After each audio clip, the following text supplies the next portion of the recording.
Welcome to Local History, Legends, and Lore. I'm Julie Lugo Cerra, your host, and today our guest is Maxine Mytar.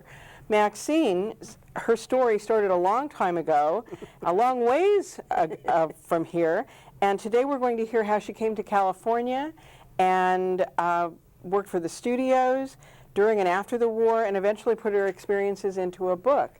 Welcome, Maxine. How are you? Thank you. I'm fine. And you? That's good. Tell me how about your early life. Well, I came from the Midwest. I grew up in a little river village called Liverpool on the Illinois River during the Depression. And when I got through high school, I went to Springfield, Illinois, and worked for the state for 6 years. And then the war came. And in 1943, I wanted to do something for the war effort. I wanted to join the Waves or the WACs or the USO. I was too short for everything, or too young for everything. So I thought I'd work at an aircraft factory. Some of the girls from the high school that I'd gone to were working out here in California in Long Beach, and Long Beach sounded so beautiful. And I thought, that's for me, that's where I'll go. I didn't know anybody in California. But I came, and a woman that I'd worked with had a son out here who was a musician. So he and his wife took me under their wing, and they took me sightseeing and to a lot of parties. And I met a lot of people who worked in the studios. And that began to sound very intriguing. So I thought, well, maybe I'll give that a try. And I found my way to Culver City. Why not try MGM? That's the biggest, the best of all. Try MGM. And I was hired. Oh my God. And I worked there during the 40s. And then after I had my son, I stayed home a couple of years. Then in the 50s, I worked. I noticed the book says The River and Beyond, Tales of Hollywood in Between? Yes. Okay. And the cover of that book was done by someone very close to you, as I recall. My son, yeah. Okay. And it depicts a picture of my dad, or a typical duck hunter on the Illinois River, surrounded by the ducks. It was a beautiful river. And then it was my son's idea to put the Hollywood figure down below, because some of my stories are about Hollywood. Yeah, you kind of ran the gamut on that when you started in Culver City and you went beyond. Yes. That's absolutely the case. Now, I believe you brought some pictures with you of some of the early times in your life. If we could see those. There we go. That was my family when we first moved to this little village, Liverpool. I was almost 3 years old. And that's my little brother, my dad and my mother. And then your dad became... Well, they had what was called a hunting and fishing camp. It was actually our own home. But wealthy hunters from Chicago. Now, that's a typical picture of my dad in his hunting gear. That's the way I remember him looking in, say, the 30s. So this was on your property? 40s. No, this is out on the duck blind. Oh. So he would take people out? Yes, he was a guide. I see. And my mother cooked for the hunters. They stayed at our house. She got $4 a day for room and board. Oh my gosh. 3 meals a day. My dad got $4 a day for guiding the hunters. And that's how they made their living for a long time. I see. All right. Is there one more picture? This is such a pretty dress. I wish we could see the whole thing. It's in the book, though. That's my prom dress. It cost $6.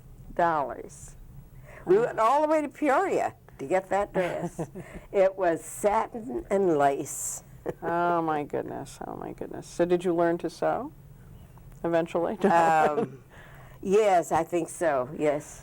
So here's MGM, that was the East Gate, and that's where you used to enter. That's where I went through every day, and right upstairs, on beyond the entrance, right upstairs was the script department. And I was hired in the script department. I worked for writers, and I didn't stay in the script department very long. I went to the writer's office, and then we had what we called the bullpen, where it was a secretary's room. And then we stayed there until our writer would call us to come to his office. I see. All right. I think there's a picture of the Thalberg building. Is that where the writers That's where I were? worked, yeah. Okay, there it is. Yes. Yeah, that was built, I think, just before you got there. It was Yes. completed in 1938, and you were Yes. there in 43? Yeah. Okay, and this is a short walk from where you lived, as I recall. too. Across the street. I lived at 10015 Culver Boulevard, Apartment A, which is now the building Sony owns. When it was built, it was called Filmland Corporate Center. Right, Yeah. they have a long-term lease on that. And in fact, you told me at one point a little bit about that block, and I'd love for you to share that, what it looked like around there when you came. Well, it was an ideal place for anybody to live who didn't have a car, because the city hall was across the street, and the city hall also had the police station where your father Right. had a theater. It had all the city offices, of course. It had the Well Baby Clinic upstairs for new mothers to bring their babies. It had everything. And it was also across the street from the post office. Behind us was Walt Cash Studebaker. And across the street on Washington was a grocery store, a liquor store.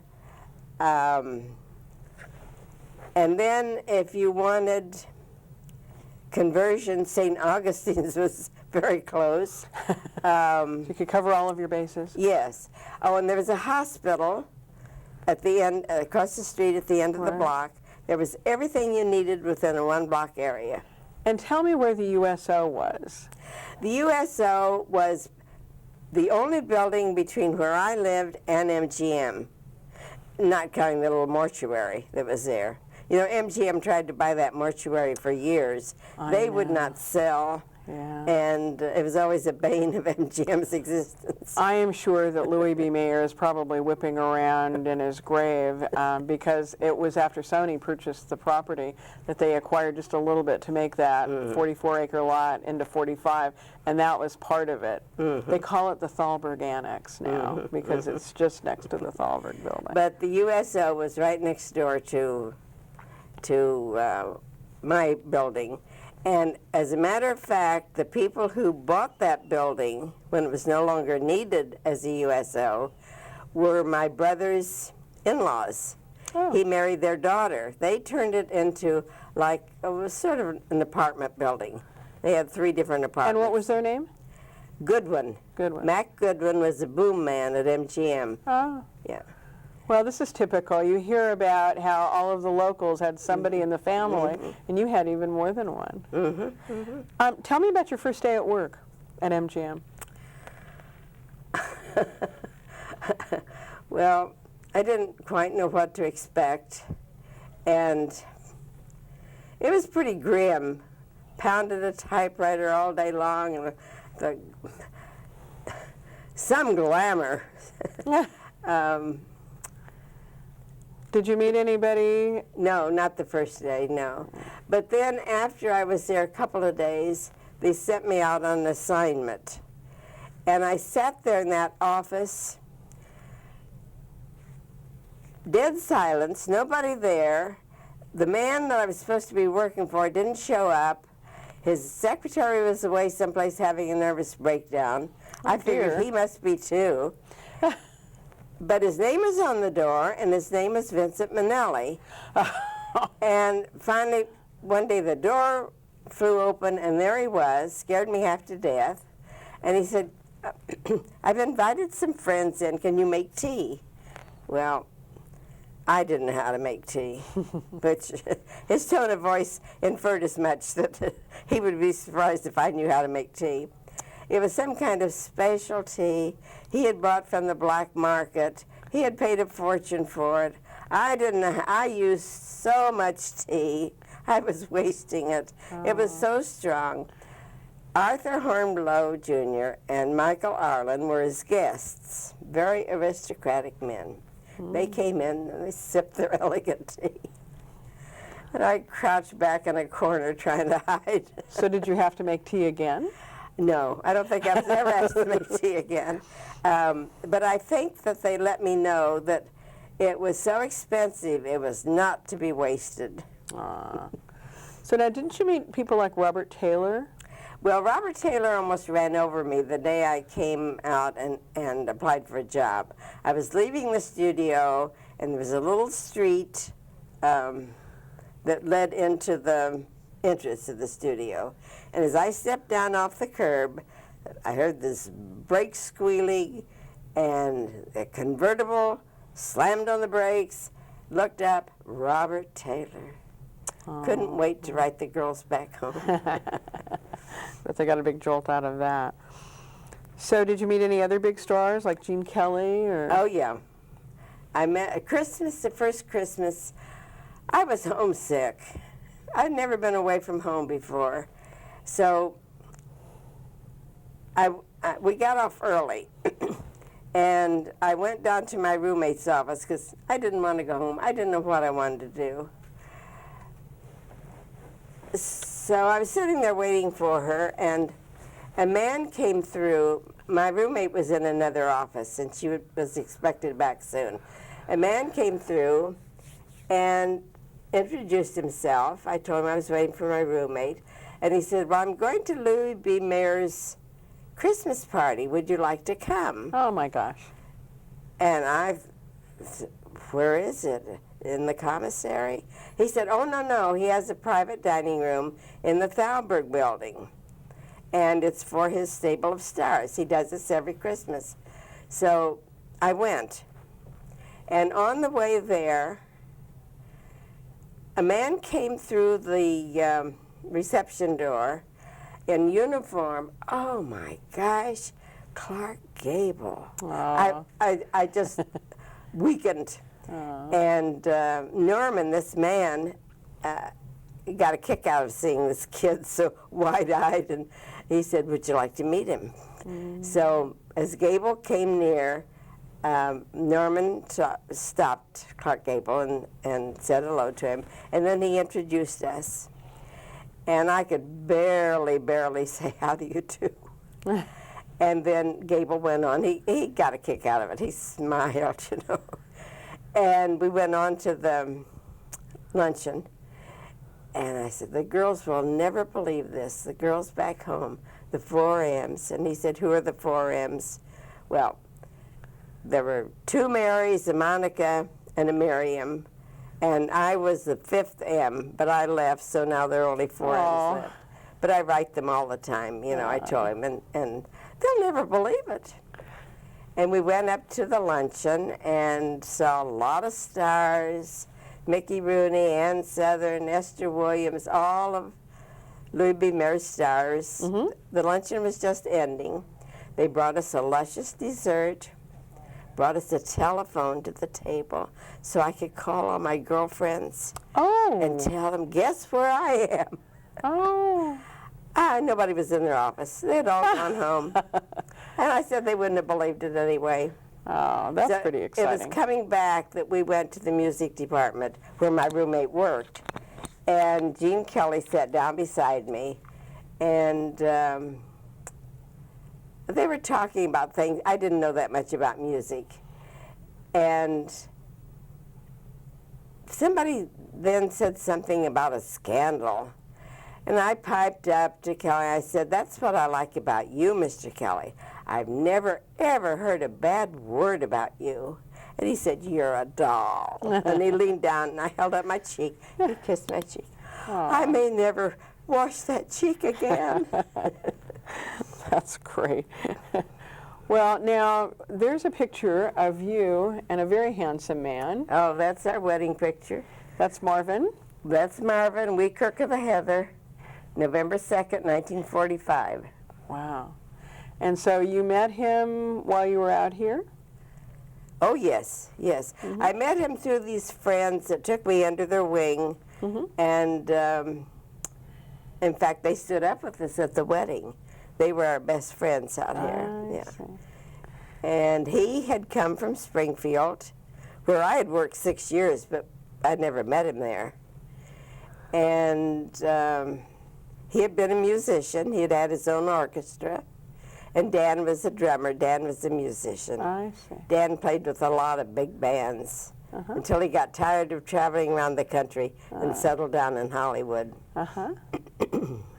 So then you, and there's a photograph of Culver City early on, which I think is showing us that there were so many studios there. You can see at the top that there were Hal Roach, which was at was the furthest east of the big studios. And then you can see Selznick, which today is the Culver Studios, but started out as INSA's second studio. And of course, MGM, where you worked first, along Culver Boulevard between Culver and Washington. And then there was going to be a motion picture museum that they'd hoped to build, and that was actually across the street on the side of what is now the Veterans Auditorium. But this truly was the heart of Screenland, wasn't it? Yes. And you worked at 2 of the 3 studios. Yes. That's amazing. Yes. So after you worked at MGM... Well, then when I finally had to go back to work again, after a couple of years after my son was born, I did freelance. I worked for John Considine, who had been a producer at MGM, but now at home. I worked for Saka Vertel, who was Garbo's best friend. And that's how I met Garbo, was at Saka's house. And I worked for Marvin Browski, who was a writer at MGM that I had worked for. These people who are now working at home and needed somebody temporary. Worked for Irene Mayer Selznick, Louie B. Mayer's daughter. So just temporary jobs here and there. And then I went to Hal Roach Studios in 1951. Okay, and that was the one that was the furthest east, and that's a photo of it right there. That's the front. Exactly. It looked exactly like that. Yeah. That actually had been Fort Roach during World War II, I Yes. Mr. Roach gave the government the facilities during the war to aid the war effort. Right. And they did training and propaganda films there. Right. And in fact, Ronald Reagan fought all of World War II there. Alan Ladd as well, I understand. Oh, many of them. And when I met Gable, he had been on a bombing mission in Germany, in Europe, and he had shot a lot of film, and he had brought that back here, and he was editing and working with that film to make a documentary at Fort Roach, on the Hal Roach lot. They have reunions of the fellows who work there, some of the camera people, and they came into town not too long ago and visited with us. I went You went to one yes, event, yes, that was right. That's great.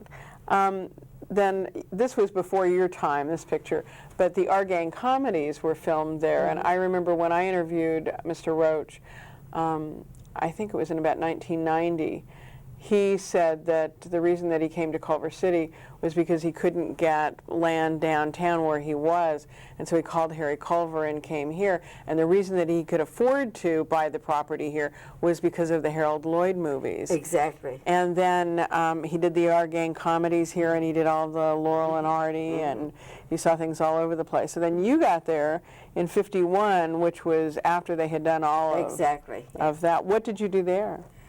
I went to work in the property department, secretary to the head of the property department. And I was the only woman on the back lot, except there were 2 older women upstairs in the drapery department.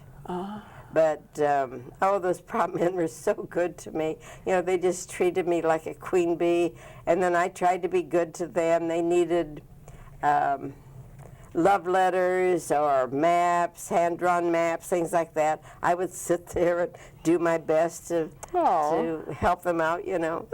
So it was like family. It was a wonderful time. Now, speaking of family, and there is Hal Roach in the center of this picture, he also had an orchestra. But I understand that he had his mother and sister on the lot. Did they live there or nearby? His mother and aunt. Oh, mother and aunt. Mrs. Roach and Mrs. Van Kuren, his aunt, I see. lived, well, we don't see the picture now, but they lived in the rooms at the west end of the building. And they kept tabs on everything. They had windows that they could look out and see what was going on. There it is, okay. Yes. So is that their entrance on the right? Behind the car? Yeah, that must have been it. They had those. Or at least at that end. Later on, Mr. Roach bought a house just outside the studio grounds for them. And then their rooms were made into offices. I see. Was there a pool on the lot? Yes, it was a small pool. Some very big goldfish lived there, if you could see them, because the pool was pretty dirty. But it was called the Laurel and Hardy. Forgotten what it was called now. But it was just on the other side of that main building. I see. And what about Amos and Andy? Were they there at all? Oh, yeah. They came there in the early 50s. You know, Amos and Andy had been so much a part of our lives because when I lived in Liverpool, every night at 6 o'clock we turned on the radio to the Chicago station to hear Amos and Andy. And we loved them. And then when they did the TV show on the Roach lot, while I was there, I would have visitors come. I always took them to that set. And Tim Moore, Amos and Andy, the originators, were white. And they played all the parts on the radio. Well, when they were going to do the TV show, they had to hire black actors and a different actor for each part. So Tim Moore was a kingfish. And anytime I would take a visitor on the lot to their set, he would always say, "Where are you from?" And no matter where they said, "Oh, I used to work in that town." But he probably did, because he had been in Vaudeville for a long time. But he was always glad to meet, very gracious to meet visitors, and they always enjoyed meeting him. And I hated it when they stopped that program. I thought they were wrong to stop it.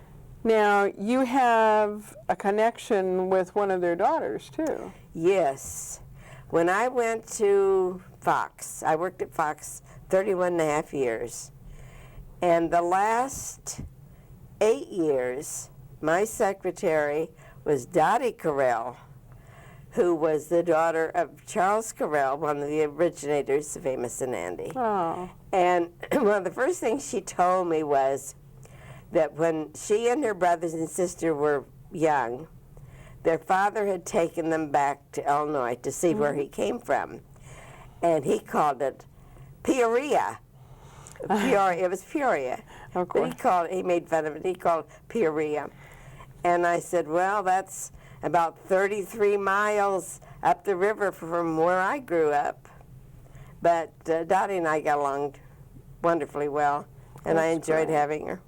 So you finished your working career at Fox. Now here's a picture of Hal Roach. Oh, yes. That was taken at actually what is now Sony, but was MGM, and it was in front of the Thalberg building. Mr. Roach was our honorary chair of our city's 75th anniversary committee. And I think the date on it was something like January 11th. It was the kickoff. And I think his birthday was just a couple of days later, and he turned 100. I went to his 100th birthday party. Did you really? The Motion Picture Country Home gave a wonderful party for him. Oh, I bet. And there were people from the media there. Steve Croft from 60 Minutes was there. Cesar Romero spoke. Oh, gee, who else?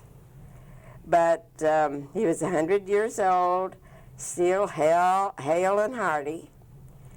Oh, actually... Oh, and here's a picture of you in some of those early days, too. We're just going to have to wrap this up, so I think we're going to go through a couple of family photos before the end, if that's okay. Okay. And that was my family. That was a candid picture of my family. Okay, so that's Maxine and Randy in the middle. Melanie, my daughter, and Marvin. And then who's this? This is my son, Randy, and his bride. When they were married, I think, 71, he started collecting old cars, and that was taken on the Dolly Street on the Fox lot. Oh, great. And this? And that's my daughter, Melanie, and her husband. This is the one who goes bungee jumping. Oh, she crushed her arm bungee jumping. That's why she wore those long white gloves. And who are these two darling My little two people? grandchildren, Jason and Sky. Who are Randy's? Randy's children. Okay. They're much older now. So if I understand what you're doing now is you're teaching classes about writing your experiences, is that correct? Well, I go to a writing class, and I also read stories from my book to the residents at Nazareth House. I see. And a couple of the women called me 3 or 4 months ago and asked me to teach them how to write their life stories. So I said, well, if you want to take a chance with me, I'll take a chance with you. And that's what I've been doing, one morning a week. In fact, today you have a substitute, as I recall. Yes, but he's going to show them what a real teacher is like. Oh, somehow Maxine. They're not going to think so highly of me now. Oh, I think that they're going to appreciate you even more. Well, he's a professor at Valley College. That's great. Maxine Mytar, I just want to thank you so much for joining us today. I'm sure that we have plenty to talk about for another time, and I hope you'll come back. Oh, I would like to. Okay. My pleasure. Thank you so much.